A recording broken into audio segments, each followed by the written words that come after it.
Ang dignidad ay hindi nasusukat sa ganda ng kasuotan, sa lakas ng boses, o sa taas ng tingin ng iba.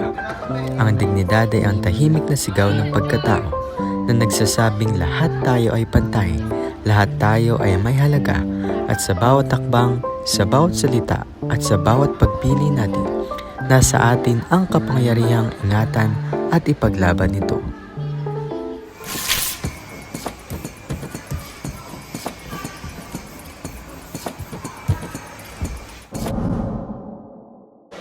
Lights, camera, action! Tayong lahat ay may kalayaang kumilos sa ating pangangailangan. Pero ang bawat kalayaan ay may kakibat na responsibilidad. At ang mahalaga rin ay... wala kang inaapakang tao. Jeline, okay ka lang? Okay lang. Ba't mo natanong? Hindi kasi.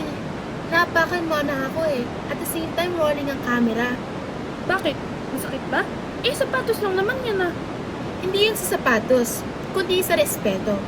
Pwede ka namang dumaan nang hindi nananakit ah. Respetuhin? Bakit kita respetuhin? Di ka nga marunong makisabay sa amin. Lagi kang tahimik. Luma pa mga suot mo. Hindi ibig sabihin na wala akong boses. At kahit na luma ang suot ko, hindi ibig sabihin na mababa ang halaga ko. Sa tingin mo, anong halaga meron ka?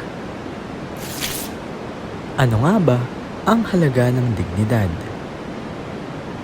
Para sa akin, ang dignidad ay hindi kayang bili o kunin ng iba. Kahit mawalang ka ng lahat, basta't may respeto ka sa sarili mo, may dignidad ka pa rin.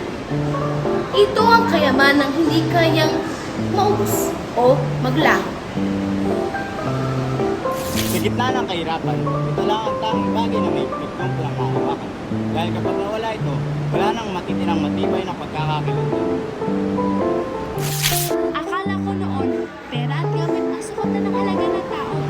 Pero natutunan ko, walang saysay ang ginhawak. Kung ginagamit mo ito para tapakan ng iba, mas mahalaga ang kabutihang loob kaysa kayamanan.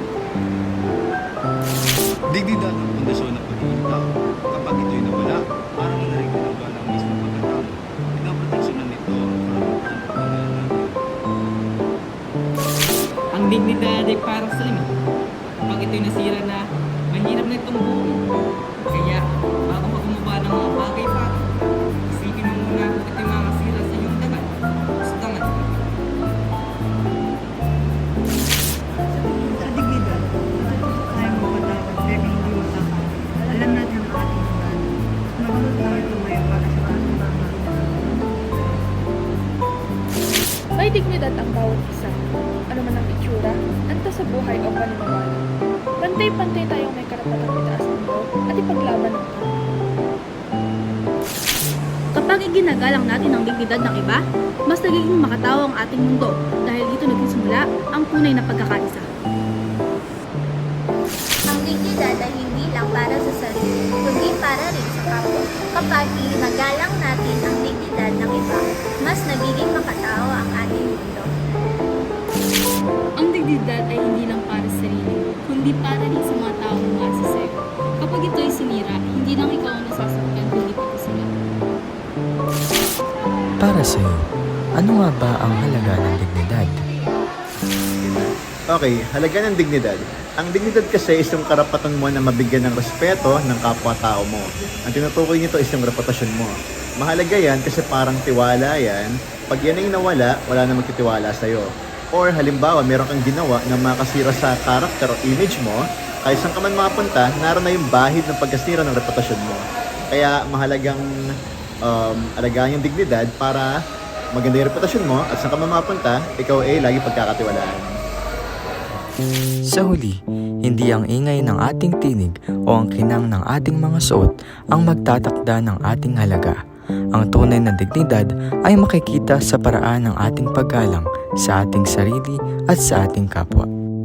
Sapagkat ang dignidad ay parang ilaw, hindi kailanman nababawasan kapag ibinabahagi. Sa halip, lalo itong nagiging maliwanag, nagiging gabay sa bawat isa sa atin.